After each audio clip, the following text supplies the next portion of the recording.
Jack Parsons had a sex magic partner in the OTO named Marjorie Cameron. Whilst staying with her friend Renata Drux in Hollywood, Marjorie Cameron confessed that she had been part of the Babylon working ritual. She said that it had been devised by Jack Parsons, L. Ron Hubbard, Aleister Crowley, and Manhattan Project scientists based at the Los Alamos Atomic Bomb Research Unit, headed by Jewish scientist Robert Oppenheimer. Marjorie Cameron confessed that during the Babylon working ritual, assisted by L. Ron Hubbard, Jack Parsons had sexually impregnated her at the point when the spirit of the Antichrist was bestowed upon him. Cameron Parsons had been made pregnant with the child of the Antichrist.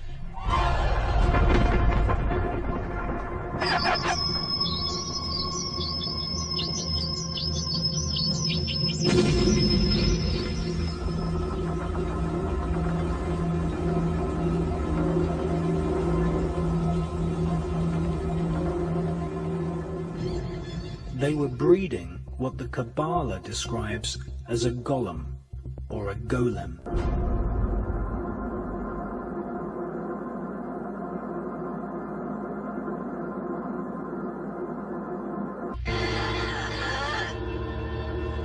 Oh, you are sick.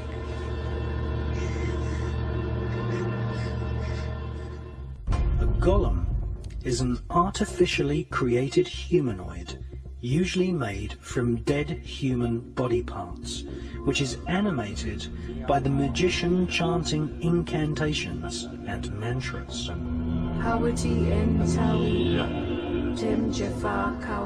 These magical voice sounds are what Kabbalists call twilight language. Isaac Bashevis Singer, winner of the Nobel Prize for Literature, once wrote, "The Kabbalah teaches that dead matter is not really dead, but can be brought to life as a golem by chanting mantras. The Talmud speaks of Rabbi Rava, who had the power to create golems. We are living in an epoch of golem makers right now." My next guest was used also in worshiping the devil, participated in human sacrifice rituals and cannibalism. She says her family has been involved in rituals for generations. She is currently in extensive therapy, suffers from multiple personality disorder, meaning she's blocked out many of the terrifying and painful memories of her childhood. Meet Rachel, who is also in disguise to protect her identity. You come from generations of ritualistic abuse? Yes, my family has an extensive family tree, and they keep track of who's been involved and who hasn't been involved. And it's gone back to, like, 1700. And so you were... Right. I was born into a family that believes in this. And does everyone else think it's a nice Jewish family? From the outside, you appear to be a nice Jewish girl? Definitely. And you all are worshiping the devil inside the home? Right. There's other Jewish families across the country. It's not just my own family. Really?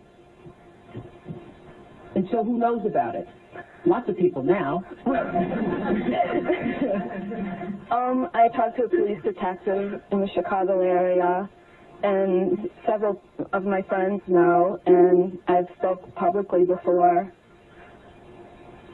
And so when you were brought up in this kind of evilness, did you just think it was normal?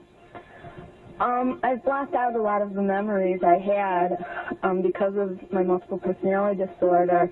But yes, I mean, it's like if you grow up with something, you think it's normal. Mm-hmm. I always thought. So what kinds of things? You don't have to give us the gory details, but what kinds of things went on in the family? Well, there would be rituals in which babies would be sacrificed, and you would have to, you know. Whose babies? There were people who bred babies in their family, no one would know about it. A lot of people were overweight, so you couldn't tell if they were pregnant or not, or they would supposedly go away for a while and then come back. The other thing I want to point out, not all Jewish people sacrifice babies. I mean, it's not a very usual thing. This is the first time I heard of any Jewish people sacrificing babies. But anyway, so you witnessed the sacrifice. Right. When I was very young, I was forced to participate in that, in which I had to sacrifice an infant. And the purpose of sacrifice is to what? Is to bring you what? What are you sacrificing for? For power. Uh-huh. Power. And so, were you ever used? Were you ever used yourself? I was molested. I was raped several times. And what's your mother doing? She's in all of this. What's her role in all of this? I'm not exactly what her role is. I haven't, recovered all of my memories, but her family was extremely involved. Mm-hmm. She brought me to it. Both of my parents brought me to it. And where is she now? She lives in the Chicago metropolitan area. She's on the Human Relations Commission of the town that she lives in, and she's an upstanding citizen. Nobody would suspect her. Were you raised with a sense of right and wrong, Rachel? Yeah. I mean, it's like I had both. I mean, to the outside world, everything we did was proper and right, and then there were the nights that things changed, that things just got turned around. What was wrong was right, and what was right was wrong. That's what helps to develop MPD. Mm-hmm. Multiple personality. Right. Right. Now, in your family, did you all call it worshiping the devil? No, I don't know. It was just evil, these things you did. Right. Well, I said it was evil, and they said it was good. There's a book that I had just come across called Lilith's Cave, which is a book of Jewish mysticism and supernatural, and there's a lot in that book that relates to what I, endured when I was a child.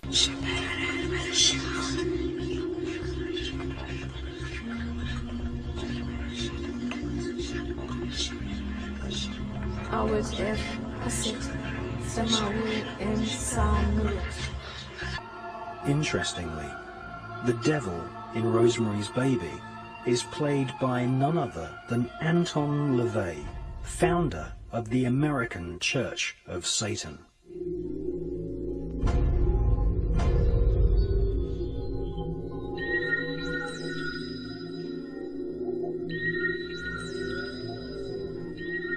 Jack Parsons told his former master that the fetus of the Golem was later extracted from the womb of Cameron Parsons by government agents who delivered the fetus to a special team at the Manhattan Project atomic bomb facility. American author Michael Hoffman, in his book Secret Societies and Psychological Warfare, speculates that the Golem fetus may have been placed inside a giant 25-foot long, 12-foot in diameter canister, which was photographed at the Los Alamos atomic bomb test range. This mysterious canister was nicknamed Jumbo. It was made of solid lead and cement. It is conceivable that the fetus was placed in the center of the canister and then irradiated with the blast of the world's first atomic bomb, thus infusing the demon child with what Kabbalists call the demonic force of atomic fire. 2 years later, Parsons revealed to his mother that his Golem child had lived, and that it was female. A fan of ancient Indian mantras was the Jewish evil genius Robert Oppenheimer. His team of Manhattan Project scientists took advanced alchemy to its absolute evil limits.